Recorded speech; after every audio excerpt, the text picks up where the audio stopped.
Hello friends, welcome to the new episode of my channel. আমি অরিত্র। এখন এই ভিডিওর মধ্যে আমরা কথা বলবো হচ্ছে কালকি 2898 এডিকে কেন্দ্র করে। তো এর এপিসোড 1টা অলরেডি চলে এসছে, আমি লিঙ্ক ডেসক্রিপশনে দিয়ে দেবো, যেখানে হুইজ অশ্বত্থামা এবং 7জন চিরঞ্জীবী কে, তারা কালকিকে কিভাবে হেল্প করবে সেই বিষয়বস্তুগুলো নিয়ে আমরা কথা বলেছি। তো সেটা আপনারা না দেখে থাকলেন অবশ্যই গিয়ে চেক আউট করুন। এই ভিডিওটার মধ্যে আমরা কালকিকে নিয়ে কথা বলবো না, ইয়েস, কালকিকে নিয়ে কথা আমরা এর পরের ভিডিওটাতে বলবো। তার প্রত্যেকেই জানি যে হিরো ততই বড় হয় যত ভিলেন বড় হয়, ভিলেন যত পাওয়ারফুল হয় হিরো তাকে হারাবে সেই চ্যালেঞ্জটাও তার বড় হয়, এবং সেটা জানতে বা শুনতে আমাদের ইন্টারেস্টিং লাগে, এই গল্পগুলো জানতে ইন্টারেস্টিং লাগে। তো আমরা আজকে এই ভিডিওর মধ্যে কথা বলবো হচ্ছে কালকির মেন প্রাইমারি নেমেসিস অ্যান্টাগনিস্ট এই গল্পের, সেটা হচ্ছে কালীপুরুষকে নিয়ে। তো কালীপুরুষ কে, কিভাবে তার অরিজিন হলো, তার কি পাওয়ার্স রয়েছে, সেই সব বিষয়বস্তু নিয়ে আমরা কথা বলবো। Let's start. সবচেয়ে প্রথমে কথা বলে নি যে কালী, এই কালীপুরুষের জন্ম কিভাবে হলো, কালী যে একজন ডেমন, তার জন্মটা হলো কি করে। তো এখানে দুটো অরিজিন স্টোরি আছে। অ্যাকচুয়ালি আমাদের হিন্দু মাইথোলজিতে তো নানান রকমের পুরাণ রয়েছে, এবং এক একটা পুরাণে এক এক রকমের ভার্সন রয়েছে। তো এখানে দুটো অরিজিন গল্প পাওয়া যায়। তার মধ্যে সবচেয়ে প্রথমটা হচ্ছে যে ব্রহ্মা, লর্ড যে ব্রহ্মার পেট থেকে, সামনের দিক থেকে ধর্ম জন্ম নিয়েছিল, এবং ব্রহ্মার পিঠ থেকে অধর্ম জন্ম নিয়েছিল, এবং এই অধর্মর ব্লাড লাইনই হচ্ছে কলি। অধর্মর মানে পরে আর কি যে ব্লাড লাইন এগোতে থাকে, সেখানে হিংসা, তারপরে ক্রোধ, এই সব জিনিসপত্র তারা আর কি জন্মায়, যেগুলো আমরা বলি না যে হিংসা, ক্রোধ ইত্যাদি, এগুলো সব ব্রহ্মার পিঠ থেকে অধর্ম জন্মেছিল, এবং অধর্মর ব্লাড লাইনে তাদের বংশধর হচ্ছে এরা প্রত্যেকে। নিকৃতি ইত্যাদি এরা প্রত্যেকেই অধর্ম থেকেই এসছে, এবং সেই ব্লাড লাইনেরই উত্তরসূরি হচ্ছে মানে অধর্মর গ্রেট গ্র্যান্ডসান হচ্ছে কলি। ঠিক আছে, এটা হচ্ছে একটা অরিজিন স্টোরি। এবং তার কিন্তু কোনো ফিজিক্যাল ফর্ম নেই। কলি এই জন্যই ডেঞ্জারাস যে তার কোনো ফিজিক্যাল ফর্ম নেই। সে কিন্তু প্রত্যেকের মধ্যে ঢুকে যেতে পারে, প্রত্যেকের মধ্যে প্রেজেন্ট আছে, এখন আমাদের মধ্যেও ঢুকে গেছে। এবার সেটার মধ্যে আমি কি করে আসছি পরে। তার আগে দ্বিতীয় যে অরিজিন স্টোরিটা আছে সেটার ব্যাপারে কথা বলে নিই। তো আরও একটা অরিজিন স্টোরি আছে কালীর, সেটা হচ্ছে যে আপনারা প্রত্যেকেই জানেন যে সাগর মন্থন হয়েছিল, একদিকে দেবতারা ছিল, একদিকে যে রাক্ষস দৈত্য তারা ছিল, এবং একটা সাপকে জড়িয়ে মন্থন হয়েছিল আর কি, সমুদ্র মন্থন হয়েছিল, এবং সেখান থেকে সবচেয়ে প্রথমে ওঠে হচ্ছে হলাহল বিষ, এবং সেই বিষটা পান করেছিল হচ্ছে শিব, মহাদেব পান করেছিলেন, এবং তার কণ্ঠ নীল হয়ে যায়, এবং সেই থেকে তার নাম নীলকণ্ঠ। আপনারা প্রত্যেকে সেই গল্পটা জানেন, that is a different story. But বলে যে কয়েক ফোঁটা বিষ সমুদ্রের মধ্যে নাকি পড়ে গেছিল, এবং তারপরে সমুদ্র মন্থন থেকে অমৃত উঠে আসে, এবং অমৃতেরও কিছু ফোঁটা ওই সমুদ্রের মধ্যে পড়ে। তো এই কলি বলা হয় হচ্ছে জন্মেছে ওই হলাহল বিষ এবং অমৃত দুটোর কম্বিনেশনেও জন্মেছে, তাই জন্য কলিও কিন্তু ইমমর্টাল। এবং এই কলিযুগের শেষে যখন কলকি এবং কলির যখন যুদ্ধ হবে, কলি কিন্তু পরাস্ত তো হবে, কিন্তু সে মারা যাবে না, সে কিন্তু পালিয়ে যাবে লাস্টে। সেটার মধ্যে আমি পরে আসছি। সে পালিয়ে যাবে, এবং সে আবার, কারণ আমাদের এখানে সাইক্লিক ভাবে হয় যে সত্যযুগ হয়েছে, তারপর দাপর যুগ হয়েছে, ত্রেতা যুগ হয়েছে, তারপরে কলিযুগ হয়েছে, আবার এই সাইকেলটা রিপিট করবে। তো আমাদের হিন্দু ধর্মে সেটাকেই ধরা হয়। তো সে পরবর্তী কলিযুগে গিয়ে ওয়েট করবে আবার কলকি। সে টাইম ট্রাভেল করতে পারে, সে কিন্তু ইমমর্টাল। কলিও কিন্তু ইমমর্টাল। কিন্তু বাকি হিরণ্যকশিপুর বা যাদেরকে ডিফিট করেছিল, দুর্যোধন হোক বা ওইদিকে আমাদের কংস হোক, এরা প্রত্যেকে কিন্তু এরা মারা যেত, এদের ফিজিক্যাল ফর্ম ছিল, এরা মর্টাল ছিল। কিন্তু কলি কিন্তু একমাত্র অ্যান্টাগনিস্ট যে হচ্ছে ইমমর্টাল, তাই জন্য সবচেয়ে পাওয়ারফুল, এবং তার কোনো ফিজিক্যাল ফর্ম নেই, যেটা আমি একটু আগে বললাম। এবং এই বিষ আর অমৃতর কম্বিনেশনে সে জন্মায়। এবার কলি কি হয়েছিল, বলে যে কলি নাকি যে লাস্ট কলিযুগে পার্টিকুলারলি এসে যখন পাপ বিশাল বেড়ে যাবে, কলিযুগটা তো অনেক বছর, অনেক হাজার বছর, তার প্রথম ফেজে, কলিযুগের প্রথম ফেজে, একদম যে প্রথম ফেজটা আসবে, সেই ফেজের মধ্যে লোকে কৃষ্ণর মানে ব্রাহ্মণ যারা আছে, যারা মানে ভগবানের নাম ইত্যাদি করে, তারা সব ধীরে ধীরে কৃষ্ণর নাম করা ভুলে যাবে, কমিয়ে দেবে। তারপরে পরবর্তী ফেজে ভগবানের নামই ভুলে যাবে, এবং অধর্ম বাড়তেই থাকবে, বাড়তেই থাকবে। ঠিক আছে, এবং শেষে গিয়ে একদম লাস্ট যখন সব মানে পাপ একদম মানে হাইয়েস্ট ফর্মে চলে যাবে, তখন আর কি এই কালী নিজের ফিজিক্যাল ফর্মটা নেবে। তার আগে অব্দি ফিজিক্যাল ফর্ম নিতে পারবে না, এখনো সেটা অনেক বছর বাকি আছে, বাট কালী তখন ফিজিক্যাল ফর্মটা নেবে, এবং কালকি সেই ফিজিক্যাল ফর্মটার সাথেই যুদ্ধ করে তাকে হারাবে। সেটার মধ্যে আমি পরে আসছি। এবার এই কালীর তো আপনাকে দুটো অরিজিন স্টোরি আমি বলে দিলাম, একটা হচ্ছে ব্রহ্মার পিঠ থেকে অধর্ম জন্মেছিল, তার ব্লাড লাইনে কলি পড়ছে, আরেকটা হচ্ছে এই সমুদ্র মন্থন থেকে কলির কিভাবে জন্ম হয়েছিল। দুটো অরিজিন স্টোরি বলা হয়, আপনারা যেটা মানে যেটাকে বিলিভ করতে চাইবেন করুন। এবার পরবর্তীতে হচ্ছে এই কলি যতদিন শ্রীকৃষ্ণ পৃথিবীতে ছিল, মানে মহাভারতের যুদ্ধ অবধি আর কি, তো সেই সময় অবধি কিন্তু কলি পৃথিবীতে আসতে পারেনি, মানে তার কোনো ইম্প্যাক্ট ফেলতে পারেনি।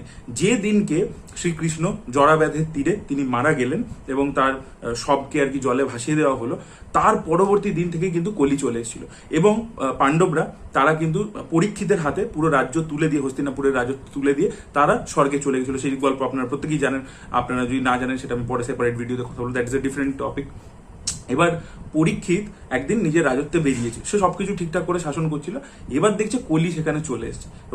এবার কলি ওখানে দেখছে যে দাঁড়িয়ে একটা অক্স হয় না, অক্সের পা ভাঙছে, 3টে পা ভেঙে দিয়েছে। তো পরীক্ষিত দেখে দাঁড়িয়ে যায়, রথ দাঁড় করায় এবং নেমে এসে কলিকে সে ধরে। এবং কলি তো তখন নিজের রূপে ছিল না, একটা অন্য রূপে ছিল আর কি। তোকে ধরে বলে তুমি এই কাজটা কি করছো, আমার রাজত্বের মধ্যে এই কাজ হবে না। তখন ও ওকে বলে যে তুমি এখন রাজত্ব করছো করো, কিন্তু আমার টাইম শুরু হয়ে গেছে, আমি এখানে থাকবো আর কি, আমার এবার যুগ শুরু হয়ে গেছে, আমার যুগটা এবার। তো তখন পরীক্ষিত ওকে নিজের বলে যে আমার রাজত্বের মধ্যে আমি তোমাকে ঢুকতে দেবো না।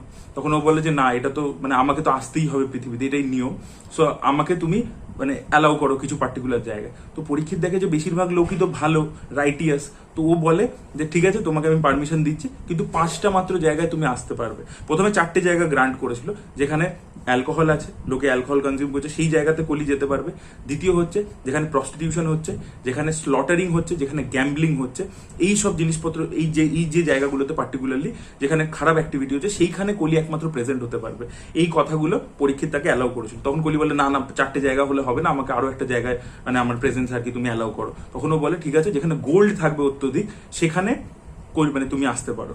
এবার কলি এই লাস্ট জিনিসটাকে অ্যাডভান্টেজ হিসেবে নেয়। রাজা পরীক্ষিত মাথার ওপর একটা মুকুট পড়েছিল, সেটা সোনার তৈরি করা, তো কলি ওখানে ঢুকে যায়। এবং কলি কি করে প্রত্যেকটা মানুষের মাইন্ড স্পেসের মধ্যে ঢুকে যায়, ও তাদেরকে ম্যানিপুলেট করতে শুরু করে। ওর কিন্তু যেহেতু বললাম যে ও তো ফিজিক্যাল ফর্মে সবসময় থাকে না, হি ক্যান ট্রান্সফর্ম, মানে ওর কোনো পার্টিকুলার একটা রূপ নেই যাকে মেরে দিলে আর ও ইমমর্টাল। তো ও কি করে রাজা পরীক্ষিতের মাথার মধ্যে ঢুকে যায় এবং ওকে ম্যানিপুলেট করতে শুরু করে। তো রাজা পরীক্ষিত কদিন পরে কি করে দেখে একটা মানে একজন ঋষি বসে আর কি সাধনা করছেন, তো তার গলায় পরীক্ষিত একটা সাপ তুলে দিয়ে দেয় তার ভাঙানোর জন্য। তো সে উঠে মানে পরীক্ষিতকে অভিশাপ দেয় যে তুমি আর কি সর্পদংশনে মারা যাবে, এবং পরীক্ষিত তারপরে সর্পদংশনে মারাও যায়। এবং তারপরে পরীক্ষিতের ছেলে জন্মেঞ্জয় সে একটা এমন যজ্ঞ করে যেখানে সব সাপ মরে যাবে, এবং সেই সব ঘটনা সেটা আলাদা। তো পরীক্ষিতকেও কিন্তু ম্যানিপুলেট করে যাতে সরিয়ে দিতে পারে, সেই কাজটাও কিন্তু কলিই করেছিল। এবং আপনাদেরকে আরো একটা থিওরি বলে দিই, যেটা খুব লেসার নোন থিওরি, সেটা হচ্ছে যে কলি কিন্তু তার আগেও মানে মহাভারতের সময়ও কিন্তু নিজে পৃথিবীতে যেহেতু পুরোপুরি ডমিনেন্স করতে পারবে না যতক্ষণ শ্রীকৃষ্ণ রয়েছে, তাই জন্য বলা হয় যে দুর্যোধনও কিন্তু মানে দুর্যোধনের উপরও কিন্তু কলির ইনফ্লুয়েন্স নাকি ছিল, মানে কলিরই ওটা রিইনকার্নেশন বলা হয় দুর্যোধনকে। তাই দুর্যোধন যখন জন্মেছিল সে গাধার মতো চিৎকার করেছিল, এবং কলির বাহন হচ্ছে গাধা, ইয়েস, তাই জন্য দুর্যোধন গাধার মতো চিৎকার করেছিল। এবং সেটা দেখে বিদুর বলেছিল এই সন্তানকে এক্ষুনি মানে মেরে ফেলতে আর কি। তো সেটা ধৃতরাষ্ট্র কখনোই অ্যাকসেপ্ট করেনি, সে নিজের ছেলেকে প্রচন্ড ভালোবাসতো। আপনারা প্রত্যেকেই জানেন যে পুত্রমোহ ধৃতরাষ্ট্র, তো ধৃতরাষ্ট্র যেহেতু ভালোবাসতো তাই ছেলেকে কিছু করেনি। এবং সেই পরবর্তীকালে সেই দুর্যোধন বড় হয়ে মহাভারতের যুদ্ধের কারণ হলো। তো সেখানেও দুর্যোধনের মাইন্ড স্পেসটাকেও কিন্তু কন্ট্রোল করছিল কালী। কালী হচ্ছে ক্রিশ্চিয়ানিটিতে আমরা যে ডেভিল বলি না, ডেভিলের তো কোনো ফিজিক্যাল ফর্ম নেই, সে চারিদিকে রয়েছে এবং সে দেখবেন লোককে ভুলভাল কাজের জন্য ইনফ্লুয়েন্স করছে, যেরকম ক্রিশ্চিয়ানিটিতে আছে। মানে Kali is very close to that, মানে কালীর কিন্তু ওরকমই আর কি ব্যাপারটা। এবং দেখুন আজকে পৃথিবীতে যা পাপ হচ্ছে, লোকেদের মধ্যে লড়াই হচ্ছে, হচ্ছে খুনোখুনি, সব কিন্তু এই জিনিসগুলোর জন্যই হচ্ছে। প্রস্টিটিউশন, অ্যালকোহল, টাকা, জুয়া, এই সবের জন্যই হচ্ছে। মানে স্টক মার্কেটেও আপনি টাকা লাগাচ্ছেন, সেটাও একটা কাইন্ড অফ জুয়া কিন্তু। তো এই জিনিসপত্রগুলো কালীর এবার ডমিনেন্স বাড়ছে। এবং দেখুন এখন ধীরে ধীরে লোকে ভগবানের নাম নেওয়া ভুলে গেছে, ধীরে ধীরে আরো যেটা বাড়বে এটা আরো হয়ে যাবে, রিসোর্সেস কমে যাবে, আমরা আরো খারাপের দিকে যাবো। এবং সেটা আমরা দেখতেই পাচ্ছি, গোটা পৃথিবী জুড়ে চারিদিকে যুদ্ধ হচ্ছে, হচ্ছে, এবং এটা দিনের পর দিন বেড়েই চলেছে কিন্তু। তো কালী এটা মানে বাড়িয়ে যাচ্ছে আর কি, তার ইনফ্লুয়েন্সেই কিন্তু মানুষ এই ধরনের জিনিসপত্র করছে। এবার কালীর সাথে যখন কালকির ব্যাটেল হবে, সেখানে কালীর দুজন আর কি থাকে, দুজন লোক থাকে, মানে দুটো রাক্ষস আর কি, তারা আর কি খুব ক্লোজ মেন আর কি, তারা কালকির সাথে যুদ্ধ করে। তাদের নাম হচ্ছে কোকা আর বিকোকা। এবং তারা হচ্ছে এমন দুজন ভাই, যমজ দেখতে রাক্ষস ভাই, এবং তাদেরকে কিন্তু মানে একজনকে মারলে আরেকজন তার দিকে তাকালে সে জীবিত হয়ে যাবে, এটাই তাদের বরদান। তো তাই জন্য সেটাও তারা ব্রহ্মার থেকেই পেয়েছে, এবং তাদেরকে মারতে হলে একই সাথে মারতে হবে, এবং সেইভাবে কালকি তাকে হারাবে। একটা যুদ্ধ হবে কালকি এবং কালকির মানে কালীর সৈন্যদের মধ্যে। এবং তারপরে ফাইনালি যখন মানে কালকির সাথে কিন্তু কালীর ডাইরেক্ট ফাইট হয় না, মানে অ্যাটলিস্ট মানে ধর্ম এতে লেখা নেই, মানে কালকি পুরাণে এটা লেখা নেই। কলকিকে ওই যুদ্ধটার মধ্যে অ্যাসিস্ট করছিল হচ্ছে সত্যযুগ এবং ধর্ম, তারা দুজন অ্যাসিস্ট করছিল কলকিকে ওই যুদ্ধটার মধ্যে। তারা যখন ফাইনালি কলির রাজত্বে পৌঁছে যায়, তার এম্পায়ারে পৌঁছে যায়, তারা ওখানে পুরো আগুন লাগিয়ে দেয়। এবং কলি যখন দেখে যে ওইদিকে কলকি তার মানে দুটো খাস লোক কোকা বিকোকা এদেরকে মেরে দিয়েছে, এই রাক্ষসদেরকে মেরে দিয়েছে, এবং সে পরপর তার সৈন্য শেষ হয়ে যাচ্ছে, তো তখন সে পালিয়ে যায় আর কি, নিজের আর কি ওই থেকে নেবে। ও আর কি ওর একটা অক্স হেড ফ্ল্যাগ ছিল, সেটাকে সেই রথটাকে থেকে নেবে এবং সে একটা গাধার পিঠে করে পালিয়ে চলে যায় এবং বলে যে টাইম ট্রাভেল করে সে আবার পরবর্তী যে সাইকেলে যে কলিযুগ সেখানে পালিয়ে চলে যাবে আর কি। এইটা হচ্ছে বেসিক্যালি কলির আর কি এবং কলির এই জন্যই সে ডেঞ্জারাস, কারণ সে আমাদের প্রত্যেকের মধ্যে আছে এবং ধীরে ধীরে ধীরে আমাদেরকে ম্যানিপুলেট করে খারাপের দিকে নিয়ে যাচ্ছে দিনের পর দিন দিনের পর দিন। এবার ছবির মধ্যে যদি চলে আসি, কামাল হাসানের ক্যারেক্টারটাকে বলা হচ্ছে ইয়াসকিন বলে। এবার এই ইয়াসকিন হচ্ছে কি নিজে কালি নাকি এ কালির ইনফ্লুয়েন্সে আছে, ঠিক আছে, এই কালির ইনফ্লুয়েন্সে পুরো জিনিসটা করছে। এ মাইট বি বিভিন্ন, দেখবেন কামাল হাসান যে বসে আছে ট্রেলার 2 তে যে শটটা আছে, বসে আছে হাওয়ায় ভাসছে এবং তার পাশে দেখবেন আরো অনেক বডিজ রাখা আছে। তো বডিজ হয়তো কালি চেঞ্জ করতে থাকে, ওর একটা ফর্ম, ঠিক আছে, এবং হয়তো সে এরকম ভাবে আরেকটা নিজের ফর্ম খোঁজবার চেষ্টা করছে যেখানে সে যেতে পারে, তাই জন্য সে এরকম ফার্টিলিটি করাচ্ছে, মানে প্রচুর মহিলাদেরকে আটকে রেখে দিচ্ছে, তাদের মধ্যে দিয়ে করাচ্ছে। এটা একটা হতে পারে। আর দ্বিতীয় যেটা পসিবিলিটি হতে পারে যে কালি তো জানে যে কালকি আসতে চলেছে অবতার হিসেবে, তো তাই জন্য সে আগেই সুমতিকে খুঁজে, তার মানে সুমতি হচ্ছে কালকির মা, যার পেটে আর কি কালকি জন্মাবে ফিউচারে, তো তার পেটে এই বাচ্চাটা জন্মালেই তাকে মেরে দিতে চাইছে আর কি। তো সেই জিনিসটা সে করছে বলেই হয়তো এই এক্সপেরিমেন্টে চালাচ্ছে যে আমি কালকিকে আসার আগেই তাকে শেষ করে দেবো। ওই জন্য দেখবে শাশ্বত চট্টোপাধ্যায়ের গলাতে একটা ডায়লগও আছে যে কাল তো তব আয়েগা জব আজ रहेगा, আজই গো अगर खत्म कर दिया तो।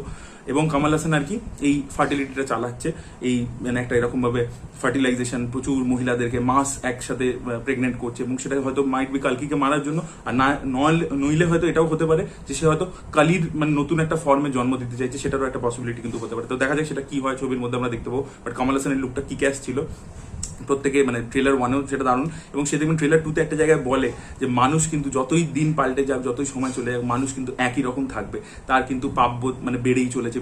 সেই জিনিসটাও কিন্তু সে বলে, সেই ডায়লগটা কিন্তু অ্যামেজিং ছিল। তো ওভারঅল মিলিয়ে এটা ছিল হচ্ছে কালির পুরো জার্নি। তো আপনাদের কি মতামত অবশ্যই জানাবেন কমেন্ট সেকশনে। এবং লাস্ট ভিডিও যেটা কালকে আসবে সেখানে আমরা কথা বলবো হচ্ছে কালকিকে নিয়ে। ইয়েস, আমাদের হিরো প্রোটাগনিস্ট কালকি, তার পুরো গল্পটা, তার লাভ লাইফ ইত্যাদি, তার জন্ম সবকিছু বলবো এবং ফাইনালি ওই যুদ্ধটার ব্যাপারেও ডিটেলে কথা বলবো। তো সেগুলো তখন সেই ভিডিওর মধ্যে থাকবে। তো আপনাদের কেমন লাগছে অবশ্যই কমেন্ট সেকশনে জানাবেন। এই ভিডিওটা ভালো লেগে থাকলে লাইক করুন, শেয়ার করুন, চ্যানেলকে সাবস্ক্রাইব করতে ভুলবেন না। বাই।